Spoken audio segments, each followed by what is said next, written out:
আল্লাহর বিধান নামাজ এটা কি নির্দিষ্ট সময়ে পড়তে হবে কিনা, না যখন মনে চায় তখনই পড়বো? নামাজ আল্লাহ সুবহানাহু ওয়া তাআলা ফরজ করেছেন এবং নামাজের সাথে সময়ও ফরজ করে দিয়েছেন যে নির্দিষ্ট সময়ে নামাজ পড়তে হবে।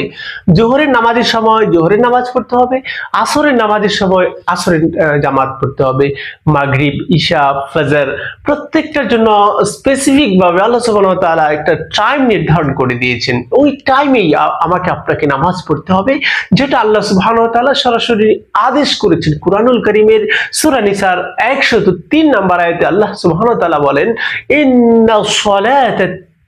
ইন্নাস সালাতা কানাত আলাল মুমিনিনা কিতাবাম মাওকুতা। এই নির্ধারিত সময়ে নামাজ আদায় করাটা মুমিনদের জন্য অবশ্য কর্তব্য। এজন্য আমরা যথাসময়ে আসুন, যথাসময়ে যথাযথভাবে আমরা সবাই নামাজ আদায় করি। আমিন।